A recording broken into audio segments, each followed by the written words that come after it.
silangan ng pinag-aagawang teritoryo, matatagpuan ang isang bansang tila na pag-iwanan na pagdating sa makabagong teknolohiya.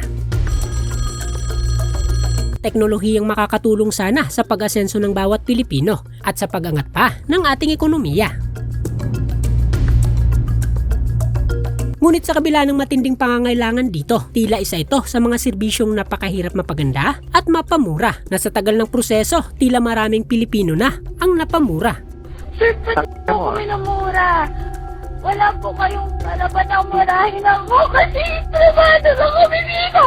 At ngayong nasa unang taon na tayo ng panibagong dekada, panahon na siguro para maranasan ng taong bayan ang mas pinaganda at mas murang internet connection na tulad ng tubig at kuryente. Tila isa na rin ito sa mga masasabi nating nasa pangunahing pangangailangan ng marami nating kababayan. Naalala ko nga dun sa isang lugar na napuntahan namin. Sabi nung isang bata, di bali nang sira yung bahay, at least may wifi.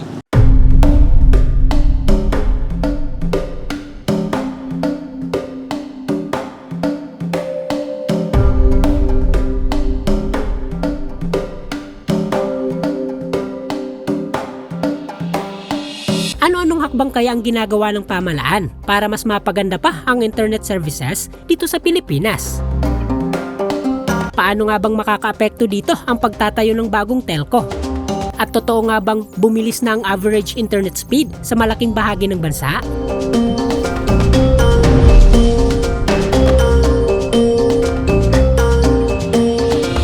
Hey, what's up mga ka-Saf TV? Welcome po sa ating panibago na namang vlog. At ngayong araw ay atin naman pong pag-uusapan ang usaping matagal nang inaantay matalakay dito sa ating channel. So ngayong araw ay atin pong alamin kung gaano na nga bang gumanda at bumilis ang internet dito sa Pilipinas.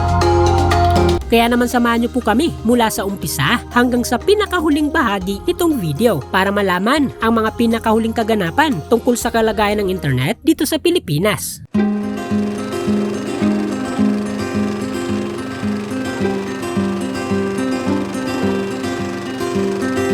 Taong 1991 nang mailunsad sa bansa ang kauna-unahang mobile phone service na ino-operate ng brand na Mobiline sa tulong ng isang analog technology. Inilunsad ang nasabing serbisyo sa pamamagitan ng Peltel, isang kumpanyang itinatag ng PLDT. Taong 1994 sa pamamagitan ng fixed line service, unang naging available ang internet dito sa Pilipinas. Sa bilis na aabot sa mahigit 64 kilobit per second, ito na ang pinakamabilis na connection na kayang ma-achieve noong mga panahong iyon. So imagine sa 64 kbps na internet speed, walang nagre-reklamo. Kasi nga, konti pa lang yung gumagamit ng internet ng mga panahong yun. Sa pamamagitan ng Philippine Network Foundation o PHNet, nakonekta ang Pilipinas at ang kumpanyang Sprint ng Estados Unidos. Sa kaparehong taon din, inilunsad naman ng Islacom ang kauna-unahang digital mobile communication service sa Pilipinas gamit ang GSM network. Naging pioneer ang Globe sa prepaid at SMS services, habang ang Smart ay inumpisahan na rin ang commercial operations.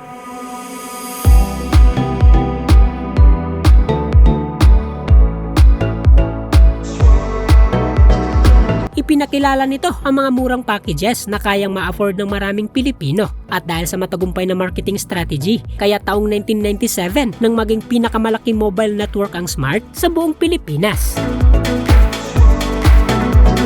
Taong 2000 naman nang makumpleto ng PLDT ang pag-acquire sa lahat ng pag-aari ng Smart. Sa kabilang dako naman, nagkaroon ng kasunduan ng Globe at ang Islacom na magsanib puwersa upang mapalakas at mapalawak pa nito ang kanilang operasyon. Maikling panahon lang ang itinagal ng kasunduang ito, hanggang sa taong 2001 ay binili na rin ng Globe ang lahat ng pag-aari ng Islacom.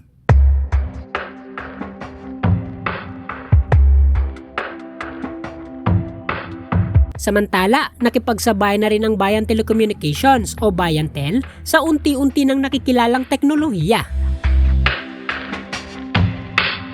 Bagamat naging popular ang ilang serbisyo nito tulad ng fixed line service, tila hindi naman nito napunan ang pangangailangan ng mga consumer, at kalaunan ay nakuha na rin ng Globe ang malaking bahagi ng kumpanya.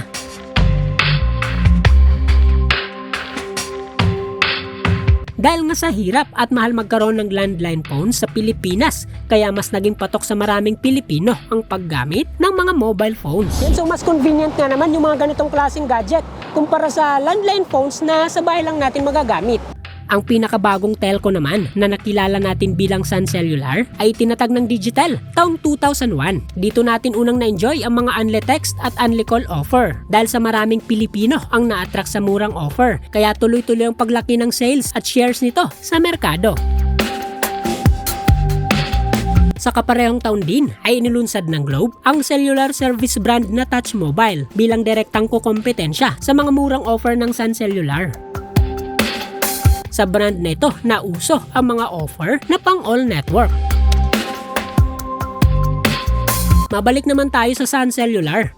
Taong 2011 nang makuha ng PLDT ang lahat ng pag-aari ng network.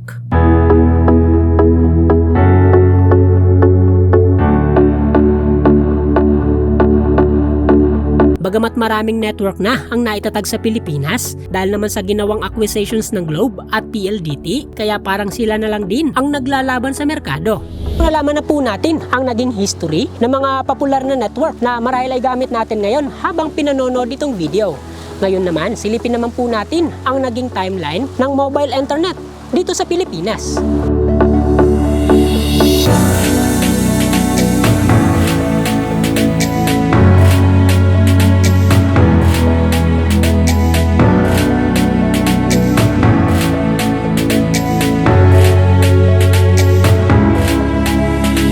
Taong 2008 nang maaprubahan ng NTC ang mga naglalakihang telcos na gumamit at makapagbigay ng mas mabilis na mobile internet access dito sa Pilipinas. Ito'y sa pamamagitan ng third generation cellular services o mas popular sa tawag na 3G. Agad na nakapag-upgrade dito ang mga dambuhalang network na Globe at Smart. Ngunit dahil sa kakulangan sa infrastruktura tulad ng mga cell towers, kaya ilang lungsod at bayan lang din ang naka-experience ng ganitong serbisyo.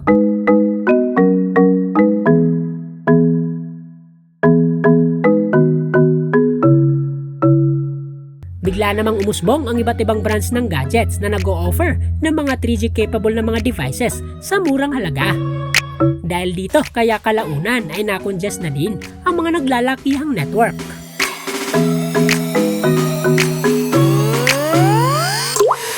Taong 2011 naman, nang ilunsad ng Globe ang kauna-unahang 4G mobile broadband dito sa Pilipinas.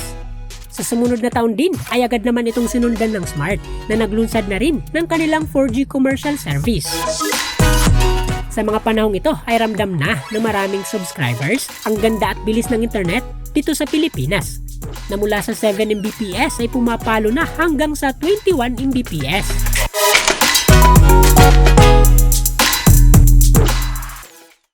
Ngunit sa pagdaan ng ilang taon at sa paglobo ng bilang ng mga gumagamit ng gadgets, ay ang pagdagsa naman ng samut-saring reklamo. Tulad na lang ng napakamahal, mabagal at hindi daw stable na internet connection. Kaya naman ganun na lang ang pagpupursige ng pamahalaan na mas mapaganda na at maiangat pa ang kalidad ng internet dito sa Pilipinas sa lalong madaling panahon. So may mga magsasabi siguro na wala namang kontrol ang gobyerno dito kasi nga mga pribadong kumpanya at korporasyon ang nagpapatakbo sa mga nabanggit na network. Well, bukod sa pag-aproba sa bagong prangkisa para sa pangatlong major telco, mas pinabilis din ng gobyerno ang pagproseso sa mga permit na kinakailangan para sa pagtatayo ng mga bagong towers. Dahil sa mga ginawang hakbang neto ng pamahalaan, kaya makalipas lang ang ilang buwan, ay eto na ang naging resulta. Yun, so nandito po tayo sa bahaging ito ng Tacloban Bypass Road kung saan makikita natin itong bagong tower ng Globe. Sa pamamagitan ng speedtest.net, susubukan po natin kung gaano kabilis ang internet sa bahaging ito ng Tacloban. Ayan.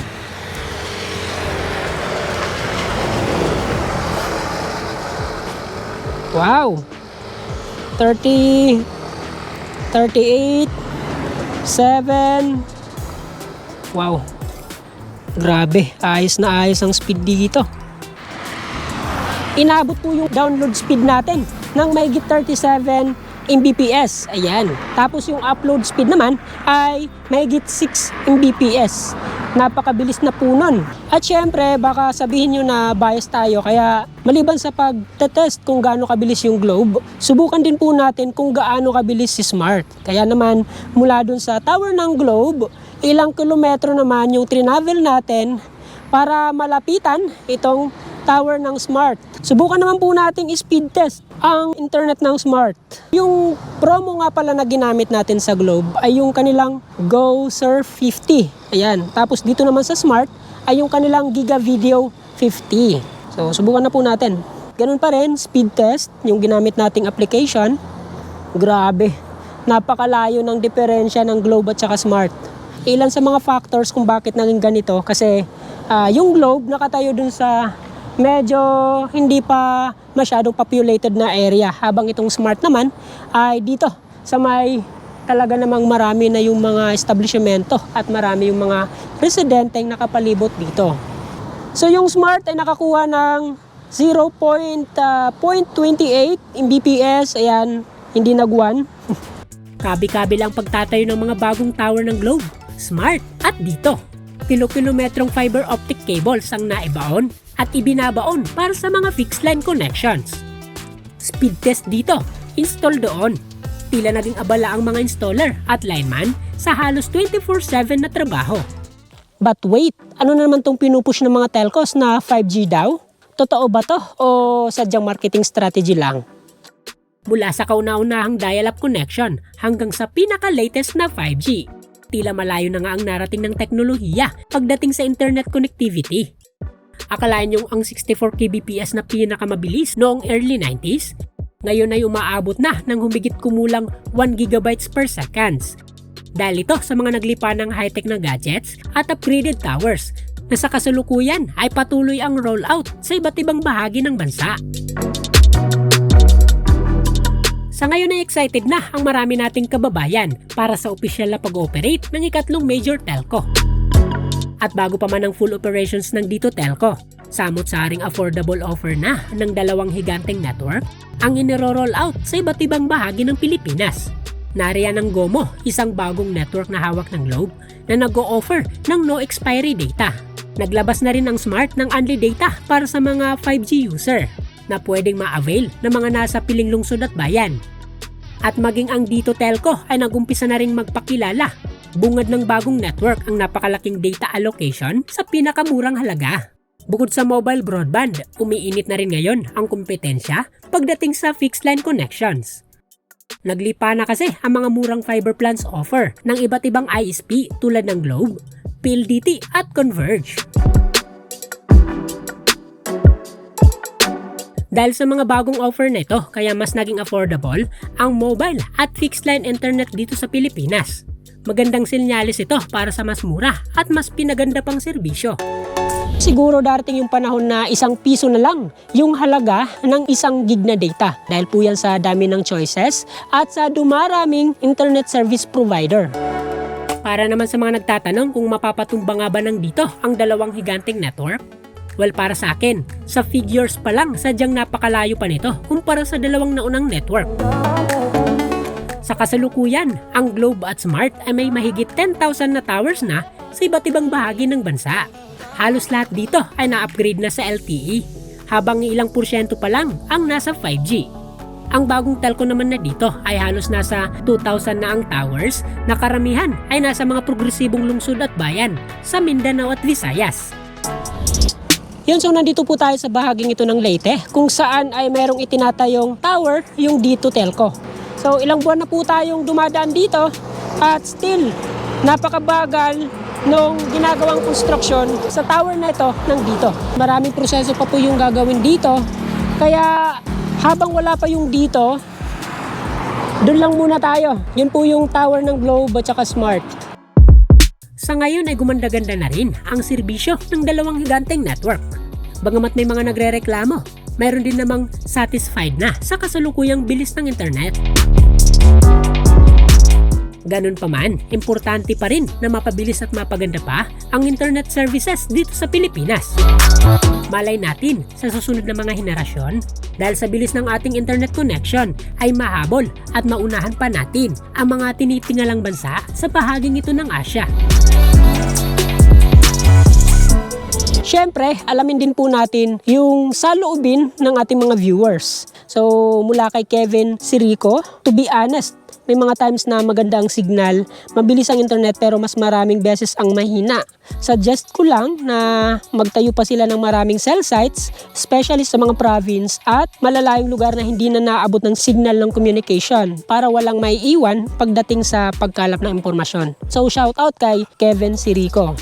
Dito naman kay Blascon TV, sa totoo lang, minsan satisfied, minsan naman hindi. At kung tulong ang pag-uusapan, napakalaking tulong nito sa akin bilang isang vlogger. Lalo na ngayong pandemic, ang mga vlogger na sa bahay na lang gumagawa ng video at kasama lagi ang internet connection. Kung wala kang connection, di ka pwedeng mag-vlog, haha. At di ka din makakakonect sa mga tao around the globe. Tama nga naman, napakahirap po mag-vlog kung napakabagal ng internet. Bukod sa matagal makapag-upload, matagal din nating mahanap yung mga data na kinakailangan natin. Dito naman kay Leo Pelesia, sa totoo lang, napakabagal ng internet dito sa amin. Maging smart man o globe, napakahirap ito, lalo na sa mga kapwa kong mag-aaral na nag-o-online class. Sana mabigyan pansin ito ng mga nasa itaas nang mabigyan naman ng solusyon ang matagal na naming problema sa internet. From Piodoran, Albay.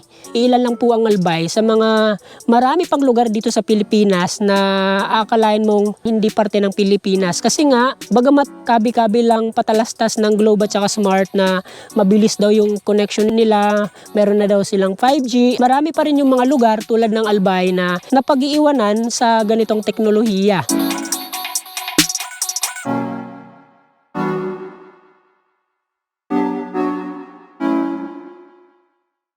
Nalaman na po natin ang pinakahuling kalagayan ng ating internet dito sa Pilipinas. May mga areas na mabilis na yung internet at meron ding mga areas na talaga namang napakahina. Overall, hindi pa po stable yung internet connection dito sa Pilipinas. Kaya naman, importante na mas mapaganda pa natin itong serbisyo kung hanggat maaari ay magawa natin to sa lalong madaling panahon. Hindi na natin kailangan pang antayin yung iba pang telco na pumasok dito sa atin kasi yung tatlong telco na yan, sapat na sana yan para mapunan yung pangangailangan ng ating bayan.